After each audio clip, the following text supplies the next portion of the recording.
중국 역사서 18사량 6번째 시간입니다. 최초의 패자가 된 제나라 환공. 제나라의 성은 강씨인데 주나라 건국에 크게 공을 세운 태공망 여상을 봉한 나라입니다. 후세에 환공에 이르러 제후를 호령하는 우두머리인 패자가 되었습니다. 패자는 전후 5사람이 나와서 이것을 오패라고 하는데 환공이 그 최초의 사람입니다. 환공의 이름은 소백입니다.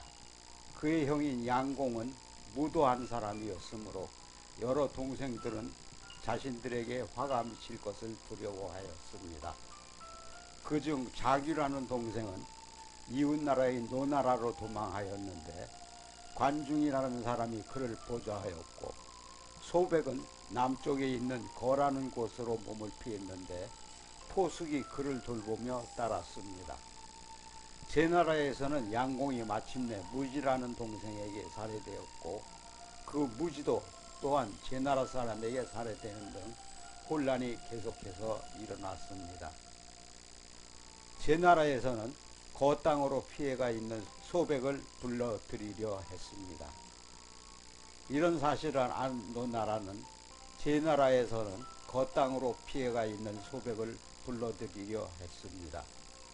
이런 사실을 안 노나라에서는 소백에게 뒤질세라 자규에게 군대를 주어 본국으로 보내는 한편 관중을 시켜 길에 숨어 있다가 지나가는 소백을 쏘아 죽이도록 하였습니다. 관중이 쏜 화살은 소백의 혁대 장식을 마치는 데 그치고 말았습니다.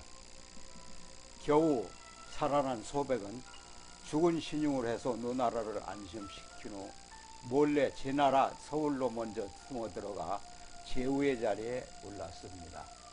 환공을 보좌하던 포숙인 지금까지 적대관거였던 관중이 훌륭한 인물이라는 것을 알고 있었으므로 그를 환공에게 추천하여 정치를 담당하게 하고자 했습니다. 환공 또한 관중의 인물됨을 알아보고 자기를 죽이려 했던 원한을 잊고 그를 임용해서 정사를 맡겼습니다. 관종과 포숙의 우정. 관중이라는 사람의 자는 이호입니다. 일찍이 친구인 포숙과 함께 물건을 파는 장사를 한 일이 있었습니다. 그런데 남은 이익을 분배할 때 관중은 늘 자기의 몫을 더 많이 취했습니다. 그러나 포숙은 조금도 그를 욕심쟁이라고 생각하지 않았습니다. 그것은 관중이 가난해서 돈에 어려움을 당하고 있는 것을 알고 있기 때문이었습니다. 또 한 번은 계획을 잘못 세워 대단히 곤란한 지경에 이른 일이 있었습니다. 그러나 포숙은 그를 어리석다고 하지 않았습니다. 그것은 모든 것이 운수에 따라 잘되고 잘못되는 일이라고 여겼기 때문이었습니다. 관중은 3번 전쟁에 참가하는 일이 있었는데 그때마다 적에게 등을 보이고 허둥지둥 도망을 쳤습니다. 그러나 포숙은 그를 겁쟁이라고 하지 않았습니다. 그것은 관중에게 봉양해야 할 늙은 어머니가 계시다는 사실을 알고 있었기 때문입니다. 이와 같이 언제나 친구의 일을 이해해준 포숙에게 관중은 깊이 감동하여 말하였습니다. 나를 낳아주신 분은 부모님이지만 참으로 나를 알아주고 따뜻하게 감싸준 사람은 내 친구 포숙이다. 환공이 천하의 제후를 모아 바른 길을 걷게 하고 천하의 뜻이 통일되도록 주왕실을 높이고 이민족의 침략을 방지하는 일을 계획하여 성공을 거둔 것은 모두가 관중의 지혜에서 나온 것이었습니다. 환공은 관중을 높이기려 하나에도 중보요 둘에도 중보라고 하였습니다.